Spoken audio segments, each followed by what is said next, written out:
Si te interesa la educación porque eres maestro, perteneces al equipo directivo de un colegio o de una institución educativa, tienes hijos en edad escolar o sencillamente porque sabes que para educar se necesita la tribu entera, este es tu podcast. Bienvenidos a Maestros en la Educación.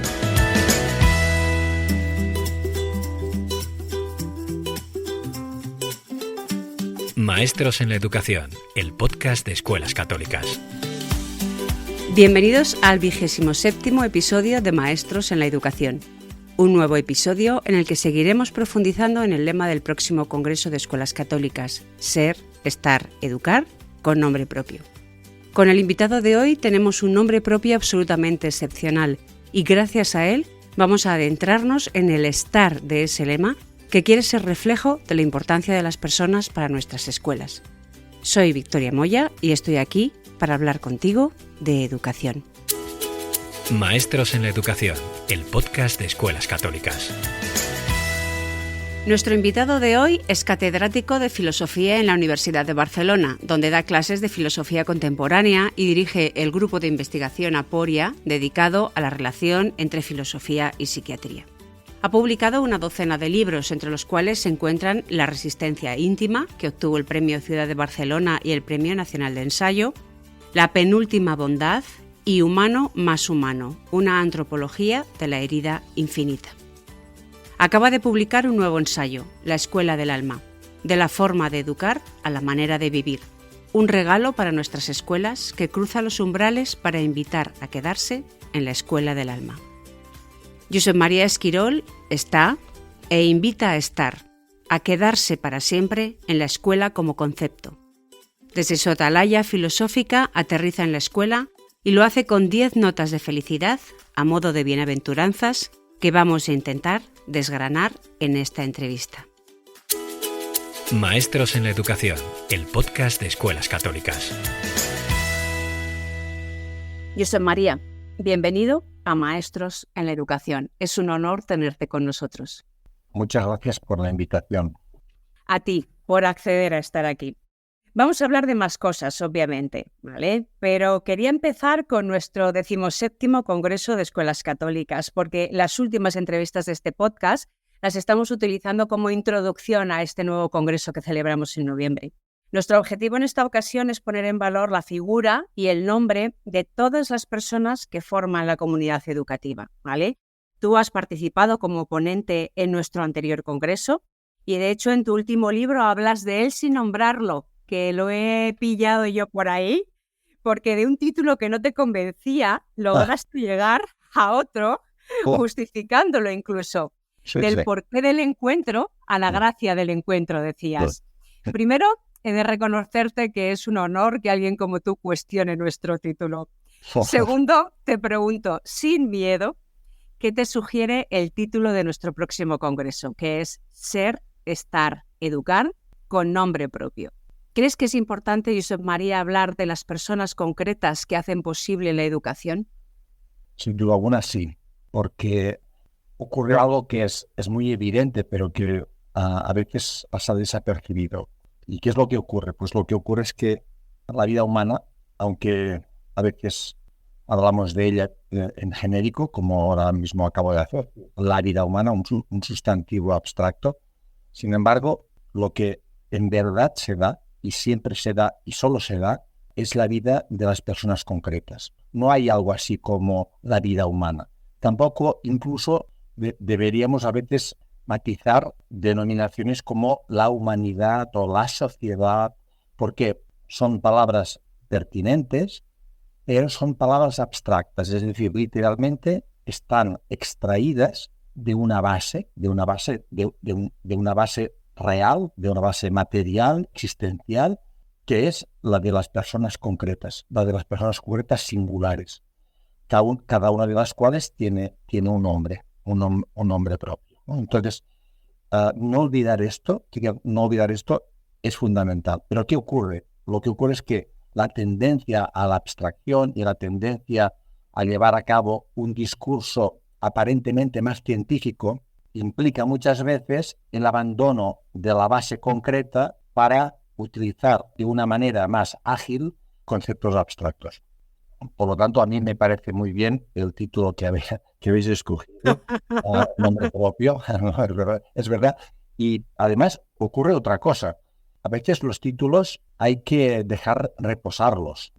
A mí ya, en este caso, ya desde el principio me gusta por lo del nombre propio, especialmente, porque además yo intento hablar de la proximidad y la proximidad, es decir, intento articular una especie de filosofía de la proximidad. Y precisamente en esa filosofía lo más importante es permanecer junto a lo concreto, permanecer junto a lo concreto. Y si se hacen algunas excursiones, volver a la base. La filosofía de la proximidad no está reñida con las abstracciones, pero intenta siempre que este movimiento tenga retorno, que no sea un movimiento, digamos, hacia una especie de idealidad abstracta y desconectada de la vida. Por lo tanto, a mí esto me gusta mucho y incluso en algunos de mis libros dediqué un capítulo al nombre propio, a la idea de nombre propio. Y no justamente para acentuar lo que diríamos la individualidad en un sentido posesivo, porque hablamos de nombre propio porque lo que ocurre aquí es que es tanta la fuerza del rostro personal, es tanta la fuerza, digamos, de cada persona en concreto, es tanta la fuerza que cuando se utiliza un nombre común para dirigirse a ella, pues ese nombre común ya se convierte en nombre propio. No hace falta ni siquiera apellidos, porque en realidad ahí no es una cuestión de una identidad mayúscula, una especie de posesión que uno pues quiere reflejar en el apellido y en la firma. No. Se trata simplemente de darse cuenta y de volver a subrayar que el mundo de las personas singulares tiene una fuerza, tiene una hondura increíble y que el nombre propio está al servicio de esta hondura. Desde luego, María, en este nuevo congreso habrías dado una ponencia también impecable, así que casi me arrepiento de haberte tenido en el anterior. Y encima, gustándote el título, que reconoce, he sido una valiente preguntándote si te gustaba, porque después de saber, como nos contaste en el anterior congreso, que originalmente el título no te había encajado, la cosa pintaba rara, pero luego se arregló bien, la gracia del encuentro. En el anterior episodio de Maestros en la Educación de este podcast hablamos con Mariola López y hablamos de esa primera parte del título del Congreso, Ser, Estar, Educar. Mariola nos habló principalmente del ser. Y a ti te voy a hacer una última pregunta sobre el Congreso, sobre el estar. ¿Cómo sugieres que estén las personas, esas que has dicho tú con nombre propio, que son realidad, que están ancladas, que no se quedan en la nube? ¿Cómo tienen que estar en la escuela? Estar es un verbo fundamental. Y efectivamente siempre se está de algún modo, es decir, no es posible no estar de algún modo. Este estar está conectado con el ser porque yo creo que es lo que mejor refleja el ser, en el sentido de que hay que subrayar mucho lo que es la acción. Es decir, hay que subrayar la acción en el sentido de hay que subrayar el verbo, porque a veces nos perdemos en las identidades como sustantivos. Es decir, que no hay algo así como una identidad estática que precisamente está ahí. No. Estar es un verbo y por lo tanto hay maneras de estar, maneras de ser, maneras de estar, maneras de ser. Es decir, hay maneras de ser que se traducen en maneras de estar. Entonces, efectivamente, ¿qué ocurre? Que lo que yo llamo los lugares en sentido fuerte, es decir, ahí donde algo tiene sentido, pues esos lugares se definen a partir de la manera de estar de las personas. O sea, no hay un lugar, digámoslo así, definido por su estructura arquitectónica. Eso es siempre secundario, siempre secundario. O sea, el lugar viene dado por la manera de estar ahí, la manera de comportarse ahí, en definitiva, la manera de vivir ahí, ¿no? Entonces, cuando una persona va al teatro, sabe que el teatro es un lugar. Es un lugar en donde se hace algo, o sea, se actúa, precisamente se actúa de una manera que tiene una finalidad, es decir, es un lugar en el que se intenta literalmente representar la vida, es decir, en el que se intenta que la vida o algunos aspectos de la vida puedan presentarse de nuevo, es decir, representarse significa presentarse de nuevo. Y si eso se consigue, es muy bonito y muy potente, porque precisamente se puede compartir esa experiencia de vida, una experiencia de vida que tiene que ver con el teatro. Muy bien.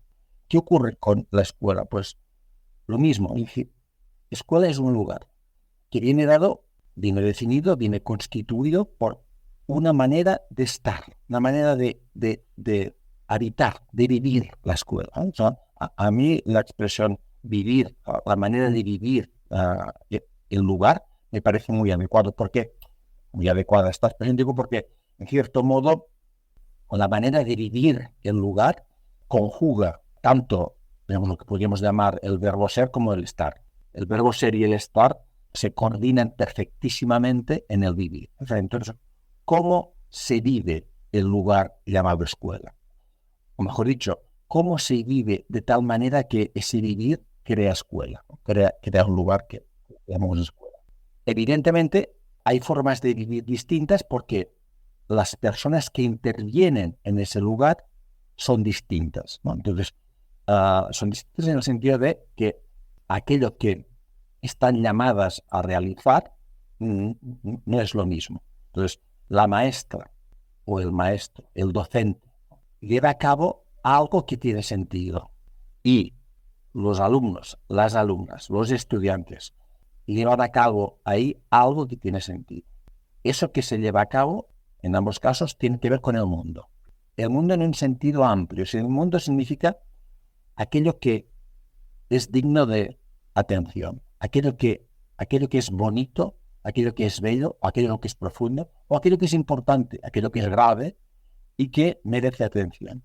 Entonces, la comunidad, es decir, el nosotros del lugar educativo, maestras, maestros, alumnos, alumnas, pues, ¿qué es lo que comparten? Comparten, en el mejor de los casos, una especie de sintonía que tiene que ver con el interés por las cosas bellas o importantes o profundas del mundo.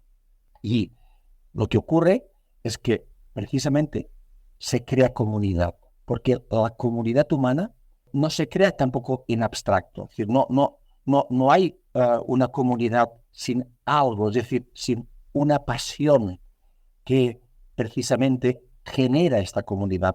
Toda comunidad humana tiene que ver con la pasión, con un tipo de pasión, con un tipo de entusiasmo, digámoslo así. Entonces, en este caso, lo que se comparte, la pasión que se comparte, tiene que ver con el mundo, con las cosas bellas del mundo, con la tierra y con el cielo, con los números y con las letras, con los textos y con las estructuras orgánicas. Es decir, todo eso, ¿no? Tiene que ver con la música, ¿no? Tiene que ver con la belleza de la armonía. Todo eso que es digno de atención, genera una comunidad. Una comunidad en lo que, repito, lo común precisamente es la pasión. En realidad, en el fondo, el docente intenta contagiar la pasión por las cosas del mundo. Y si se consigue esto, es una maravilla. Si se consigue eso, es una maravilla. Estar con pasión y contagiar pasión. Ya me has dado el titular del podcast de momento.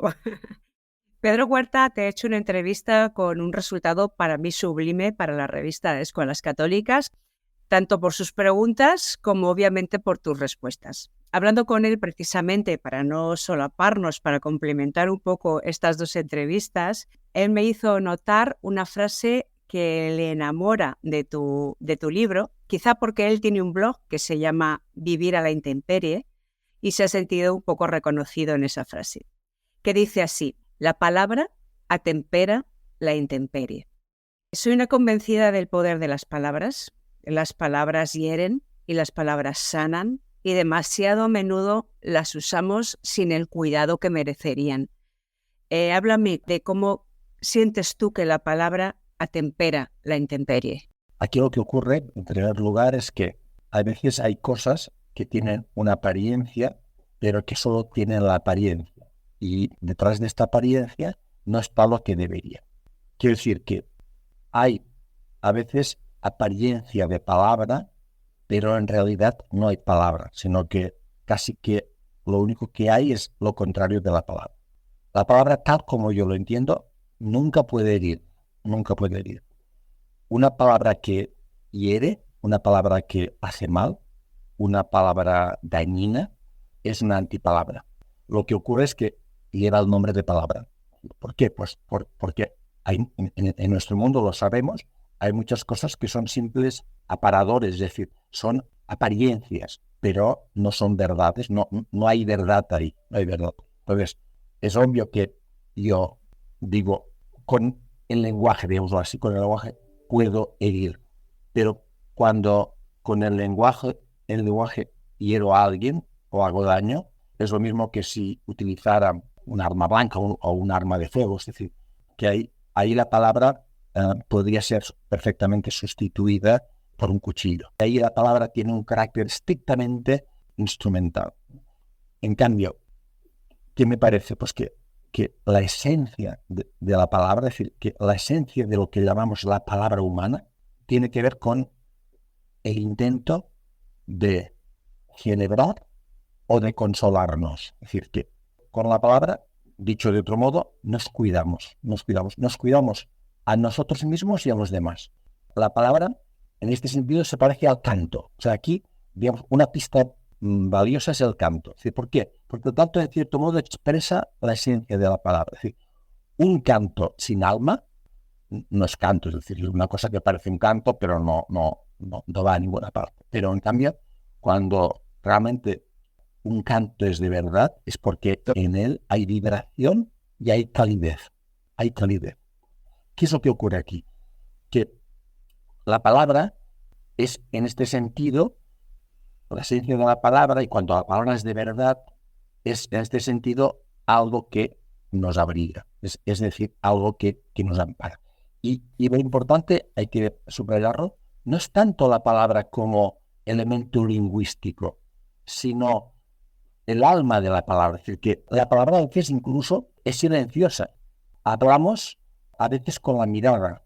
Hablamos de verdad con los gestos.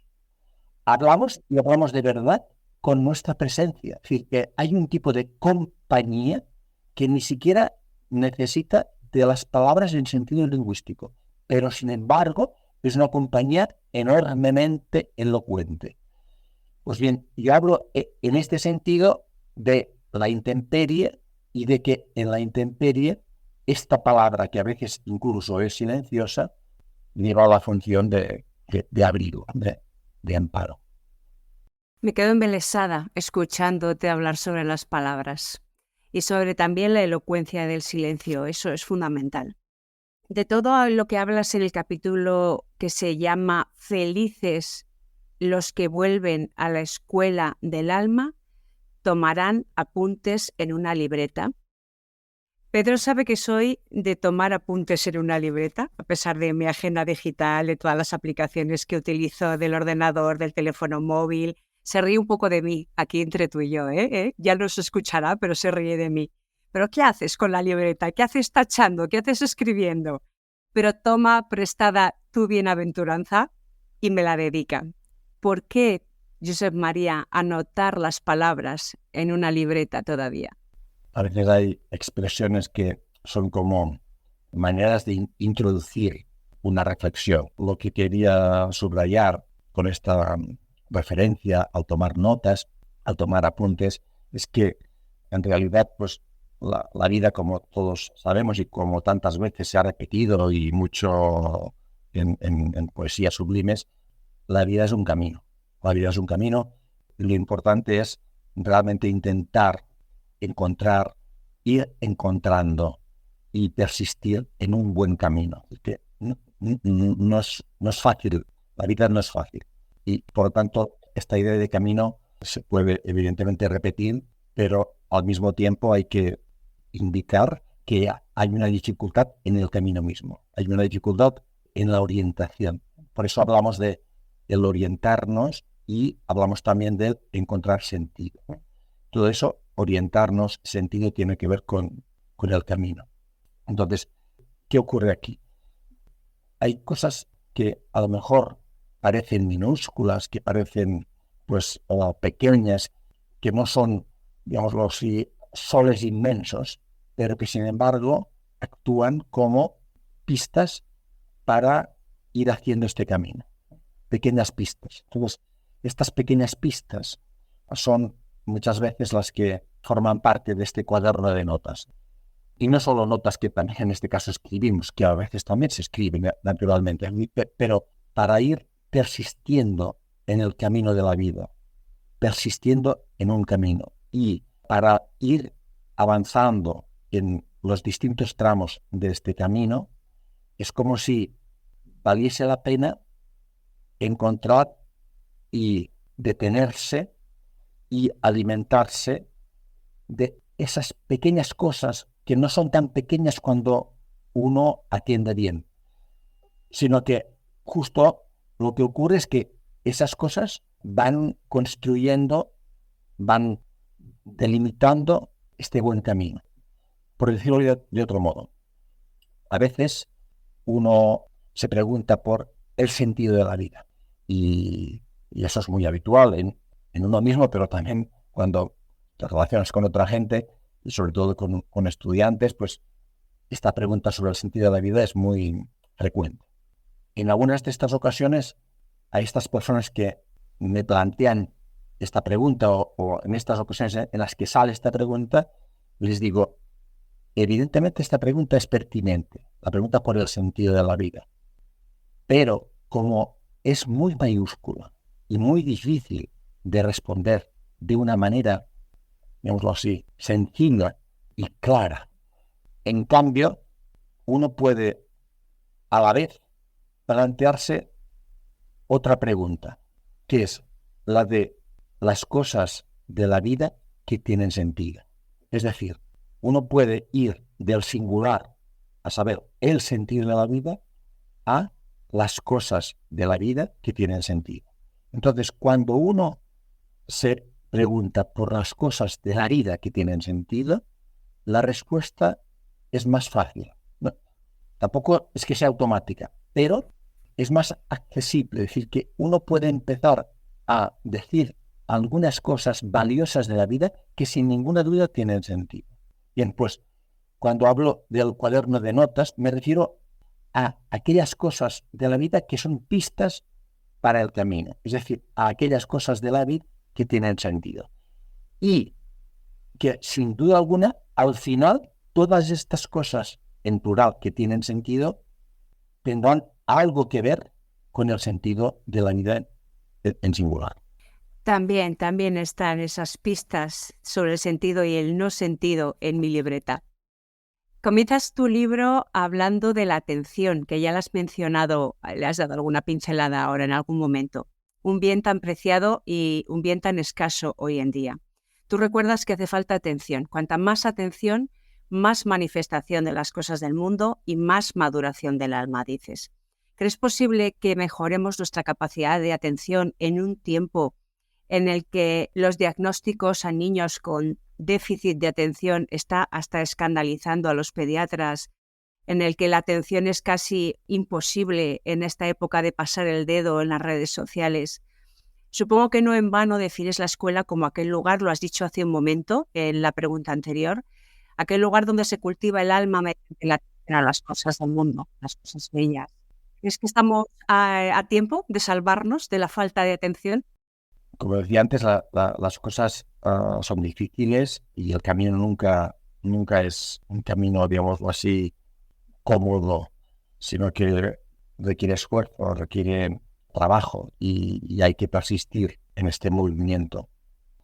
Aquí hay dos cosas como mínimo. Una es el contexto en el que nos movemos, el contexto de lo que llamamos pues, la sociedad actual. Entonces, ese contexto es evidentemente un contexto acelerado y es un contexto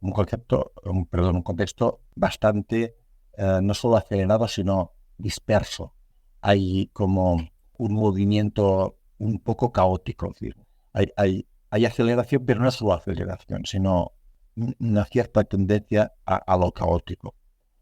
¿Qué ocurre? Pues que resistir ante el predominio de este movimiento no es fácil. Hay que realmente marcar mucho el umbral. Pero la colonización de este movimiento es muy fuerte y cuesta mucho resistir. Podemos entrar en los detalles de si el móvil, si el ordenador, si las pantallas, si las imágenes, si los textos. Bueno, podemos entrar en todas estas, digamos, enumeración de elementos que tienen que ver con ese contexto. Pero creo que lo importante es entender que hay un contexto que tiene una dinámica, que en este momento esta dinámica es bastante inquietante y que no es fácil marcar umbrales que supongan, que impliquen una diferencia. Pero, evidentemente, el sentido es total, es decir, que haya espacios, que haya lugares, mejor dicho, en los que no nos rindamos a lo que domina, que no nos rindamos a esta especie de invasión o de colonización, pues eso es enormemente saludable sin ninguna duda, sin ninguna.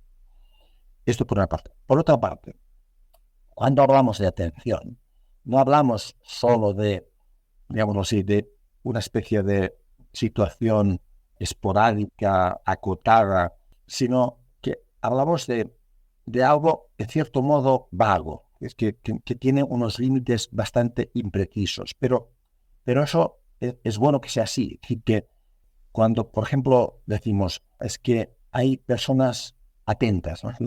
Personas atentas, eso enlaza con lo que decíamos al principio, es decir, una manera de ser, una manera de habitar, una manera de vivir.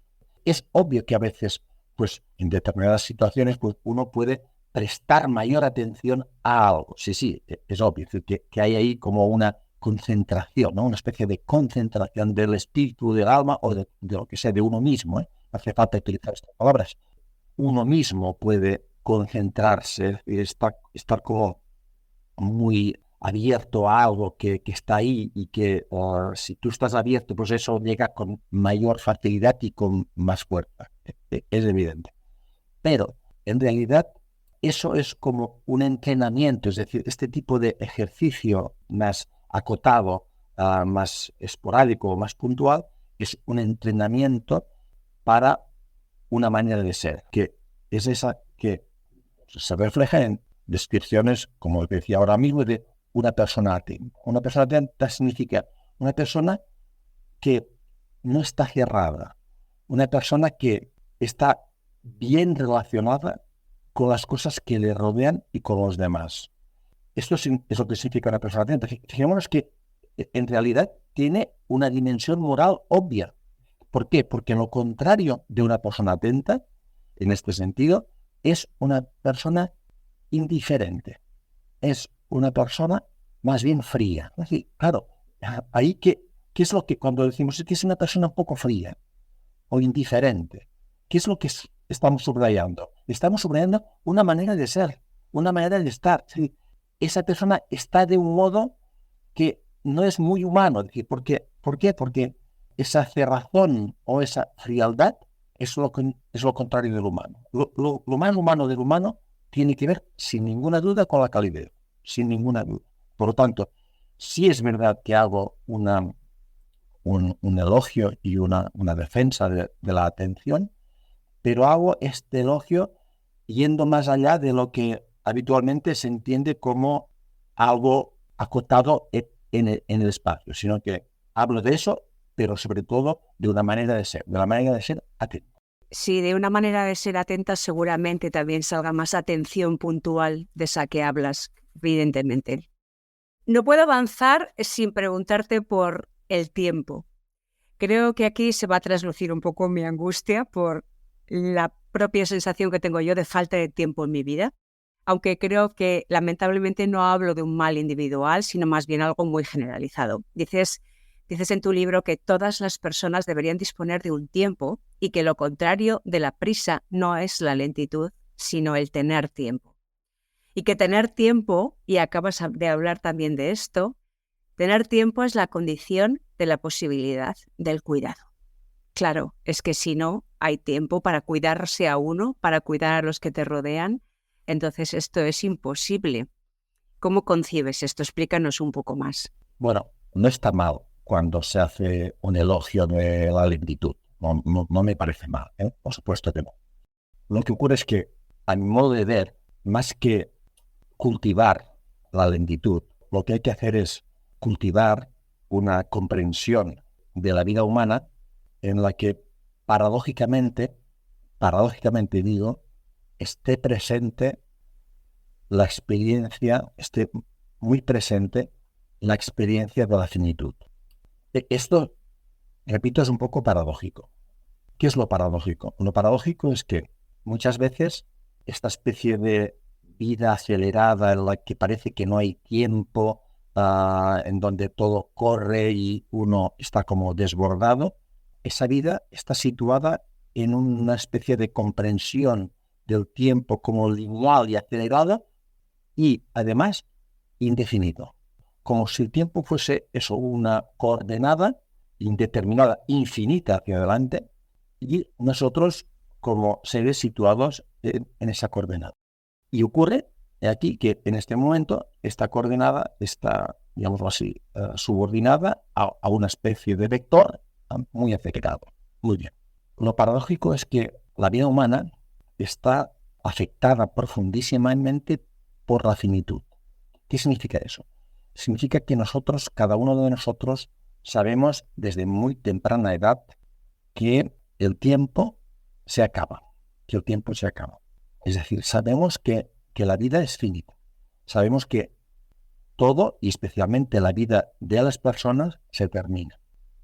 ¿Y cuál es la paradoja? La paradoja es que cuando uno tiene presente esto, es decir, cuando uno tiene más presente esto, cuando uno cultiva esta comprensión de la finitud, es cuando se genera más tiempo. Es decir, uno genera tiempo cuando sabe y siente que la vida se termina. Cuando uno sabe y siente que la vida se termina, paradójicamente se crea tiempo. Mientras que cuando, en cambio, esto no está en absoluto presente y uno está como evadido de nuestra propia condición, es cuando uno está desbordado por esta especie de aceleración sin fin. Por decirlo en otros términos, un poco sorprendentes. Esto clásicamente es lo que se ha llamado la pregunta apocalíptica. Más que la pregunta apocalíptica, sí, es una pregunta apocalíptica, pero digamos, es una experiencia apocalíptica. Es una experiencia del final de los tiempos, que lleva a decir, bien, ¿cuánto tiempo nos queda aún? Esta es la pregunta más importante relativa al tiempo. ¿Cuánto tiempo nos queda aún? ¿Y qué ocurre que nos queda tiempo? O sea, cuando uno realmente se pregunta ¿cuánto tiempo me queda? Yo me lo pregunto, ¿cuánto tiempo me queda? Y pienso, pues todavía tengo tiempo. Todavía tengo tiempo para hacer esto, y para hacer esto otro, y para hacer esto otro. Y ves que hay un tiempo oportuno, es decir, que la pregunta ¿cuánto tiempo me queda aún? Me hace ver que hay cosas que son muy oportunas. Por ejemplo, y termino, San Benito, esto lo puedo repetir muchas veces porque es que es una pequeña perla, es decir, no es mía. Y San Benito, en su regla, dice, da recomendaciones. Y una de ellas es esta tan bonita que consiste en dirigiéndose a los monjes, pues les dice, haced las paces, hay que hacer las paces antes de la puesta de sol. Antes de la puesta de sol. Eso es la pregunta apocalíptica, es decir, ¿por qué hay que hacer las paces antes que la puesta de sol? Bueno, pues porque es que es muy oportuno. Es decir, hacer las paces siempre es oportuno. Y además, es más oportuno todavía cuando se sabe que hay puesta de sol. Hay puesta de sol. Por lo tanto, como hay puesta de sol, es decir, como el día se acaba, pues como el día se acaba, esto es lo paradójico, es decir, el día se acaba. Y eso no da lugar a una experiencia de desasosiego. No. El día se acaba, por lo tanto, es bueno y tú lo ves que es bueno, hacer las paces. Es en este sentido como la finitud genera tiempo y en cambio una comprensión lineal e indefinida del tiempo genera desasosiego y malestar. Es cierto, cuando tienes una experiencia de muerte, de finitud del tiempo, la tienes próxima, es verdad que vives la vida de una forma totalmente distinta. Lo triste es que se nos olvida muy rápido, pero voy a intentar tomar conciencia. Voy a hacerte una última pregunta, Josep María, porque si no nos podríamos tirar aquí tú y yo mucho tiempo charlando. Háblame para terminar, por favor, del encuentro con el maestro, ese del que también hablas en el libro y que consideras como el principal encuentro que debe darse en la escuela, y cuéntaselo a los maestros que nos están escuchando en este podcast y que cada día están en la escuela con sus alumnos intentando generar encuentros. Bueno, o sea, yo aquí tengo poco que decir a las Uy. buenas. No, en serio, es verdad. Tengo poco que decir a las buenas maestras y a los buenos maestros. ¿Por qué? Porque en realidad, y todos lo sabemos, no hay nada como la experiencia. Es decir, que las personas tienen en su vida experiencias que les van constituyendo y les van enriqueciendo. Y la experiencia de poder ayudar a alguien, la experiencia de advertir cómo, aunque tú no eres el protagonista principal, puedes aportar algo casi decisivo para el camino de una persona, eso es enormemente satisfactorio, es algo muy gozoso. Y cuando eso, al cabo del tiempo, en algunas ocasiones por lo menos, o no solo al cabo del tiempo, incluso a veces de forma un poco más cercana, pues cuando eso da pie al agradecimiento, pues uno experimenta una de las mejores cosas que tiene la vida, que es la relación humana de verdad. Es decir, la relación humana, en este caso, que se traduce como un dar las gracias cordial, un dar eso que sale del corazón de otra persona y llega a otra, pues eso es de lo más sublime que hay en este mundo. ¿Qué es lo que ocurre? Pues que el encuentro con el maestro o con la maestra puede ser un encuentro tan lleno de sentido, un encuentro tan lleno de sentido como el encuentro con la madre, con el padre, con el hermano, con el amigo. Todos estos son encuentros distintos, o sea, son encuentros que están situados, digamos así, en lugares distintos y que tienen un sentido distinto. Es distinto el encuentro con la madre que el encuentro con el hermano, que el encuentro con el amigo o la amiga, pero el encuentro con el maestro o con la maestra es uno de esos encuentros mayúsculos que tiene todo el sentido del mundo. Entonces, bueno, ¿qué es posible decir ahí? Pues que se da un regalo, y es un regalo, es un don. Se da un don que es un don duplicado, porque es un don que va en todas las direcciones. Es decir, que en cierto modo la maestra da algo, porque nadie puede contagiar la pasión por las cosas bellas del mundo sin darse. Lo que pasa es que es un darse muy bonito, ¿no? Porque es un darse en el que uno se cansa, pero no pierde. O sea, es un darse en el que uno no se gasta, en un cierto sentido. Se gasta porque hay muchas dificultades, pero en el darse mismo, en ese darse uno no se pierde, sino que incluso gana. Entonces, ¿qué ocurre en la relación entre maestra y alumno? Pues que la maestra da y el alumno finalmente también da.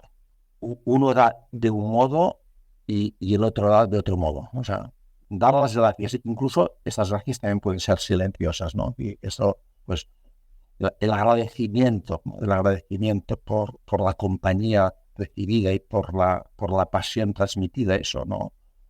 Bueno, pues es casi indescriptible. Este es el motivo por el cual, pues, uno siempre recuerda a las personas que han intervenido de una manera decisiva en su vida, ¿no? Uno recuerda siempre a sus padres, a no ser que las circunstancias hayan sido muy adversas, que eso también puede ocurrir. Es decir, evidentemente yo no hago generalizaciones totales, porque esto no se puede hacer nunca.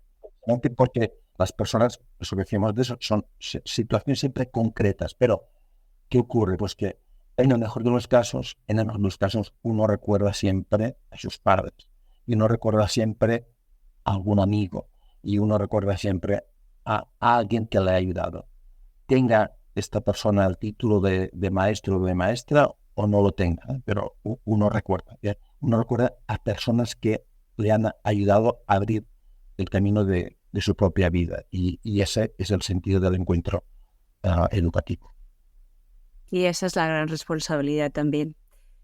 Pues Josep María, gracias por darte, gracias por esta conversación que ha sido un regalo, gracias por tu esfuerzo por ser tan didáctico, tan cercano, gracias por cuidarnos, por ser tan elocuente con tus palabras, gracias por compartir tu sabiduría con todos nosotros y muchas gracias desde el corazón, te las expreso, no las digo en silencio, porque si no en este podcast no sería muy evidente.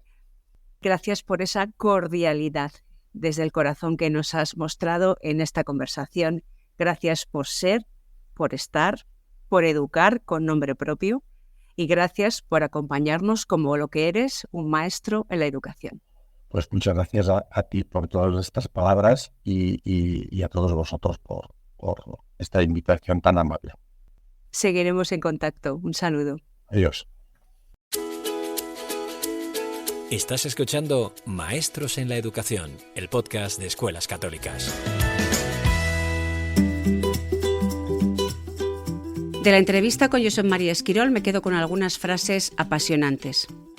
Sin las palabras concretas, con su nombre, no habría nada, ni humanidad, ni escuela, nada. Desde la filosofía de la proximidad, lo más importante es permanecer junto a lo concreto, junto al otro. No es posible no estar, y en la escuela hay que estar con pasión.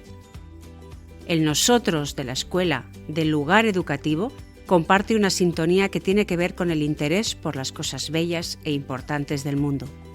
La palabra que hiere es una antipalabra. Celebrar, consolar, cuidarnos a nosotros mismos y a los demás es el objetivo de las palabras. Las cosas no son fáciles, hay que persistir, no hay que rendirse. Estar atento no es solo una actitud, es una forma de ser. Termina el episodio número 27 de esta cuarta temporada de Maestros en la Educación. Si te ha gustado, no olvides suscribirte y compartirlo. Puedes encontrar Maestros en la Educación en las principales plataformas de podcast. Gracias por confiar en nosotros y, sobre todo, gracias por creer en la educación. Maestros en la Educación. Síguenos en nuestras redes sociales.